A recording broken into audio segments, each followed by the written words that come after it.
family bravado, assuming the light would turn green before I hit the intersection at the bottom. Now I was 100 yards away, and the light was still red. Panic buried me as I considered jumping off despite my breakneck speed. 100 yards became 50, 50 became 40, 40 became 30, 20, 10. The lights stayed red. I saw a flash of metal and headlights. The world went black. Miraculously, I survived. My left femur was broken in half and my skull was fractured, but I still had my life. The blow to the right side of my head resulted in an endless headache, partial hearing loss, and the incurable ring of tinnitus.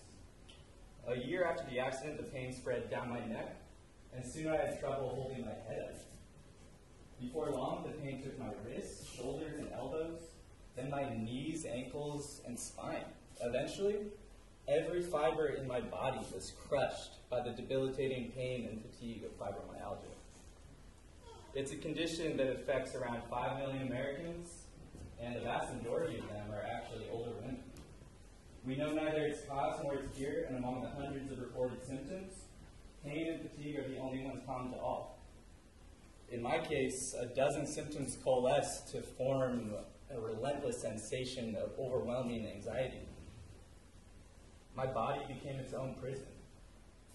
No escape from pain, no freedom to run, no key in sight. Suffering became routine. Drugs became necessity. Happiness slipped away. My back couldn't hold me without fierce pain. Running a few yards would leave my legs sore for days, and tossing a ball devastated my shoulder and elbow. Worse, my mind became slow and hypersensitive, making socializing, academics, and most everything else cruelly intimidating. Symptoms worsened over the course of each day, and by nighttime, the fire raging through me would make sleep an improbable endeavor.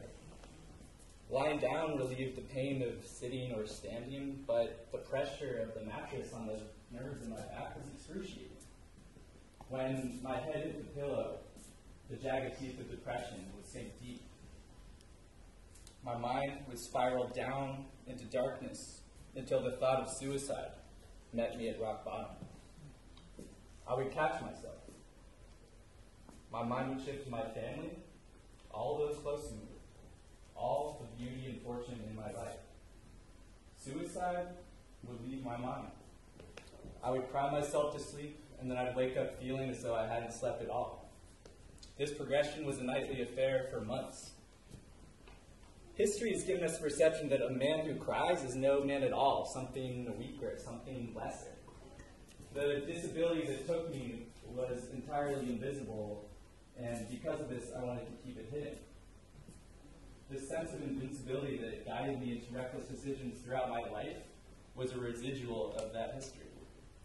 Whether genetics or cultural influences to blame, men are programmed to embrace notions of invincibility. We want to break free from our mortality, display our power, and conquer the world. Therefore, we must partake in a bizarre form of vanity that requires us to place a mask over discouragement or fatigue. We revolt from sensitivity and femininity, making existence an endless dance with our own vulnerability. My own avoidance of vulnerability came to the forefront as my life changed radically. I made my friends aware, but my descriptions were scientific and watered down, not honest. To reveal so much fear and sadness would have been a concession of my manhood. By modestly describing symptoms, I could seem tough and infallible, and my friends wouldn't have to share my pain. The idea of people feeling sorry for me was off-putting. Knowing I'd be stuck with my condition for the foreseeable future, I felt I had to set a precedent so that I was okay, that I was rising above adversity. I wanted to handle my situation like a man.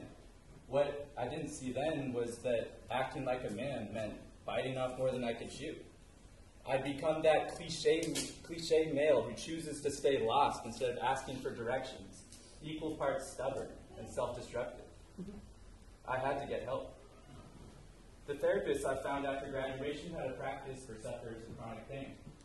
She was a receptive sounding board for all of my heavy concerns, and an ally who could make me feel less isolated by my agony. She helped me see that the struggles in my rear view had built a phenomenal foundation of strength beneath me, a base from which I could build a life worth living.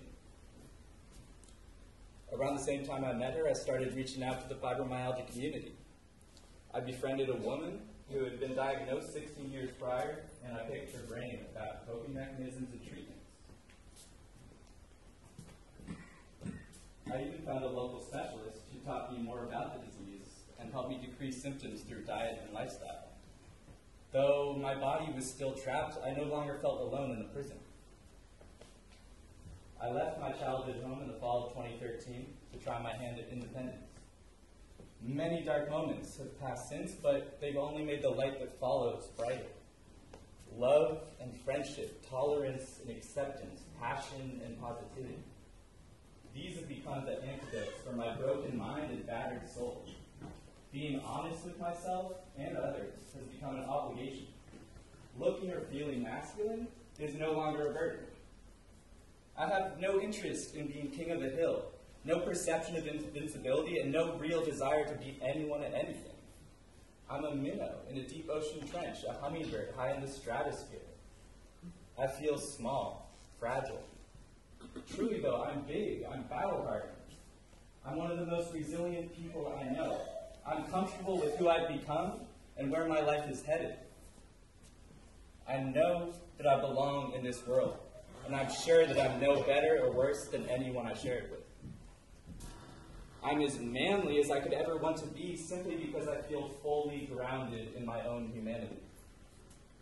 Maybe the level of comfort we have in our own skin is the best measure of our masculinity or femininity.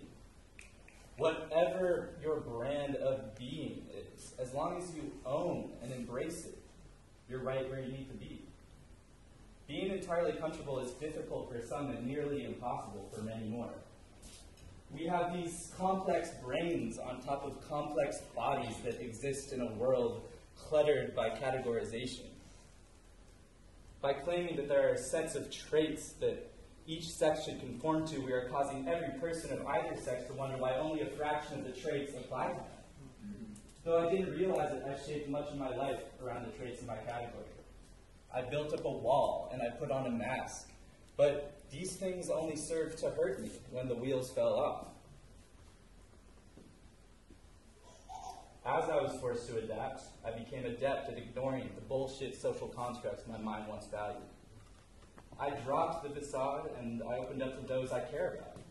But why was there a facade in the first place?